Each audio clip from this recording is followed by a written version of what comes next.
గత ప్రభుత్వం డోన్ నియోజకవర్గానికి గోరుకల్లు రిజర్వాయర్ నుంచి దాదాపు 290 కోట్ల రూపాయలతో మెగా కన్స్ట్రక్షన్స్ కంపెనీ వాళ్ళకి డోను, ప్యాపిలి, బేదంచెర్ల ఈ 3 మండలాలతో పాటు అన్ని గ్రామాలకి ప్రత్యేక పైలట్ ప్రాజెక్ట్ కింద గోరుకల్లు వారి నుంచి మంచినీళ్ళు తీసుకొచ్చేటువంటి ప్రాజెక్ట్ ని తీసుకొని వచ్చారు.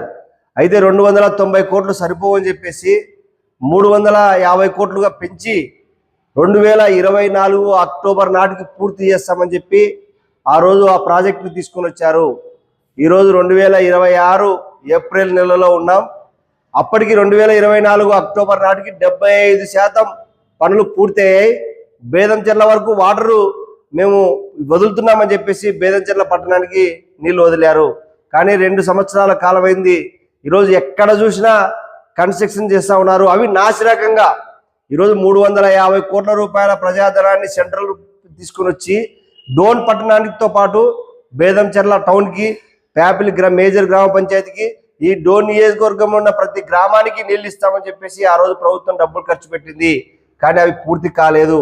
అందుకోసమే ఈరోజు సిపిఐ ఆధ్వర్యంలో గూండాల దగ్గర వాటర్ పనులను పరిశీలించడం జరిగింది. ఇంకా నత్తనడకు నడుస్తూ ఉన్నాయి. నత్తనడకతో పాటు ఈరోజు నాసిరకమైన పనులు చేస్తూ ఉన్నారు. దానికి కేవలం సిమెంటు పొడిపోయినది పాత ఓల్డ్ సిమెంట్ ను వాడుతూ ఉన్నారు. కంకర కూడా ఈరోజు సరైన నాసిరకం పనులు జరుగుతాయి. దానిపై పర్యవేక్షణ లేదు. ఈరోజు 2024 అక్టోబర్ నాటికి 75% పనులు పూర్తి అయితే ఈ 2 సంవత్సరాల కాలంలో 25% పూర్తి చేయడానికి అధికారులకు ఎందుకు అలసత్వం?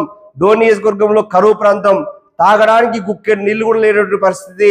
అనేక గ్రామాలు ఈరోజు పోయి పంట పొలాల్లో పోయి నీళ్లు తెచ్చుకునేటువంటి పరిస్థితి ఉంది. కాబట్టి తక్షణమే ఈ పైలట్ ప్రాజెక్ట్ గోరుకల్ రిజర్వాయర్ నీటితో డోన్ నియోజకవర్గాన్ని నింపాల్సినటువంటి బాధ్యత ఉంది. ఈరోజు ఇవి కాకుండా ఇంకా వేరే నియోజకవర్గాలకు మళ్ళీ పైలట్ ప్రాజెక్టులు చేస్తామంటే కరెక్ట్ అనేది కాదు. ఖచ్చితంగా డోన్ ఉన్నటువంటి అధికారులు ప్రత్యేకమైన చొరవ తీసుకోవాలి. ఈ గోరుకల్లు రిజర్వాయర్ నీటిని తక్షణమే పూర్తి చేసి ప్రజానికానికి నీళ్లు ఇవ్వాలని చెప్పేసి సిపిఐగా డిమాండ్ చేస్తా ఉన్నాం.